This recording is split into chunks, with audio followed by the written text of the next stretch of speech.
Fulham won, Arsenal won, and listen, 2 points dropped. It's as simple as that. Do you know what I'm saying? That first half absolutely killed us. We were not on the ball at all. It looked like we were extremely complacent. It looked like we didn't respect Fulham in any way, shape, or form. And we live to regret that. Do you know what I'm saying? We have Kivior come in for Gabriel. I wasn't super happy with the setup of the team, but I thought it kind of made sense. I thought maybe there was a shout that Miles Lewis-Skelly starts at left back and Partey can go into the midfield to deal with the physicality, and maybe Timber can stay where he is naturally plays his best football at right back. That's his position. Instead, Arteta continues the trend of not trusting the young players. That being said, and that was my thoughts before the game. I thought we need to trust the young players. This is an opportunity for Lewis-Skelly to get a start at left back. And look, when you drop points, it's easy to look at the manager and blame him. But in the game, in the actual game, there's this, people say you coached a victory. And I do think that Arteta coached a victory. You can't legislate for. Ødegaard plays a brilliant little chipped pass into Havertz in the second half, catches the defence out. Havertz is 1-on-1 with the goalkeeper and just puts it wide. We have a couple of brilliant corner routines as we do every week. Partey, just like Manchester United, on his own at the back post, easy header, heads it wide. We had 3 or 4 opportunities. I said on my stream we dominated the game, and people said, "Oh, you can't say you dominated the game because Fulham came to defend." Yeah, of course they came to defend, but the only 2 shots they had were the goal and the Andres Pereira shot. Other than that, we were battering their goal consistently. And we had several clear-cut chances. That first half, I wanted Ødegaard off at half-time, to be honest. He played his way through the game. He started to get better in the second half, but I understand why he came off. It wasn't the best. The second goal for us, like I said, I was streaming, so I didn't have the audio. I don't know if the offside was given for Jesus or Martinelli. If it was given for Martinelli, then fine. If it was given for Jesus, then that's fucking ridiculous, because in no way, shape or form is he interfering with play. I've had people messaging me mixed messages, so I'm not sure what the situation is there. And Jakub Kivior today played himself out of the club in future, because the reality is he can't deal with the physicality of any of those big target men strikers. Raul Jimenez absolutely pocketed him. Jimenez and Saliba had a good battle. Jimenez won some, Saliba won some, and we know how big and strong Raul is, how good he is in the air. That's his trademark. But when he was up against Kivior, it was child's play. And once again, I'm going to criticise Arsenal across the pitch, Declan Rice and everybody, not winning second balls. That midfield today, especially in the first half, was so flat. We couldn't win any second balls.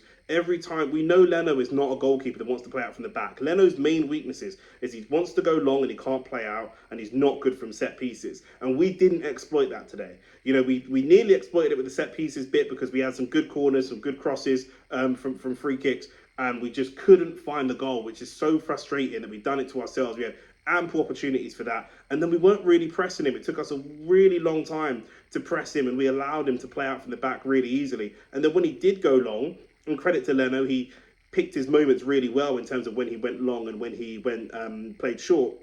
But when he did go long, it was just them winning the ball, whether it was Jimenez winning the ball first, and then whether that was Berg or Lukic winning the second balls. They were winning every second ball. The player that probably won the most second balls for us in that midfield was Jorginho, and that's not who you expect to be winning and doing the physical side of the job. That's not his game. I thought Jorginho was really good. He was a standout good player for us in the first half, but Rice was kind of missing.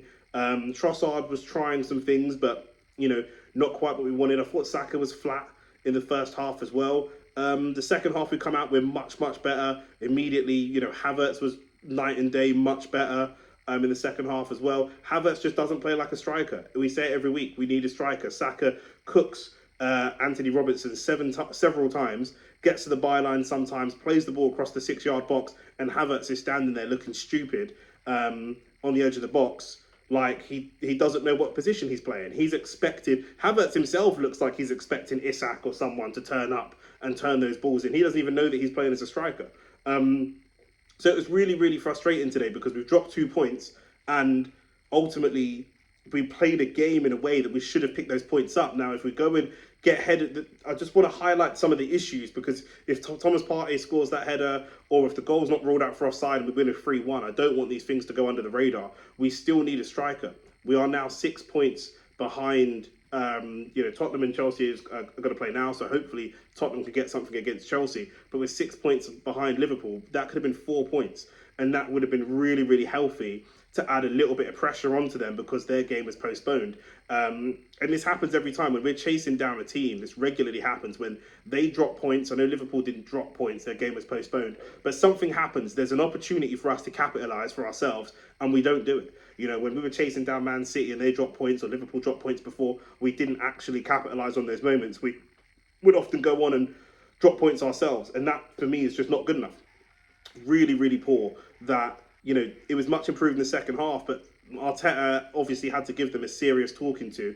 Thomas Partey, the way we set up, I feel like very strongly, they didn't offer anything attacking wise. They really didn't, apart from going long to Jimenez. They really didn't offer much. So we could have really done with Lewis Skelly at left back and had Thomas Partey in that midfield. That would have allowed us, in my opinion, to win a lot more second balls, and that would have allowed us to counter really quickly. We were so bad, like when we did pick up the second balls, or when we did catch them when they had committed too many players forwards or something like that, and there were opportunities for us to counter, the counter was slow.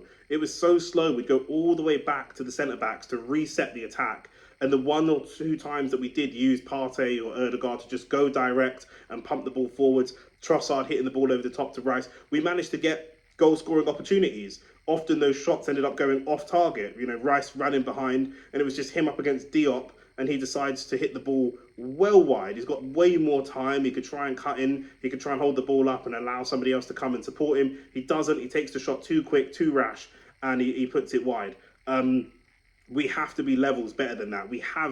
I said this about Declan Rice. Declan Rice has all of the makings of a great player, but can't seem to put them together. He can win balls, he can win duels, he's good in the air, he's good at set pieces, he can get on the ball and drive with it and be progressive, he can find line-breaking passes. What he can't do is put all of these different components together to be a good player, or to be that level of player that we need him to be. He can do them all individually, but he can't put them all together. So that's just such a frustrating game to drop points to, because it's a very winnable game, and arguably we should have won it. I thought Martinelli looked active when he came on. He really fancied it.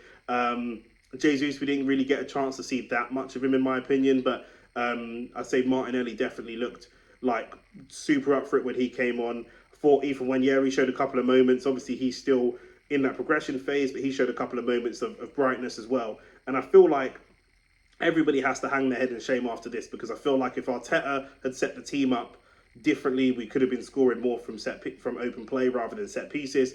That being said, it's not all on him, because the way he did set us up, we did create the opportunities to go and score the goals. We just didn't score them. So that's where the players have to take some responsibility as well. So it's one of those, everybody has to take some responsibility for today. It's an extremely frustrating day at the office. Now we have to hope Chelsea drop points so that we can stay in second place and start putting pressure on Liverpool. Frustrating day all round. What more can you say?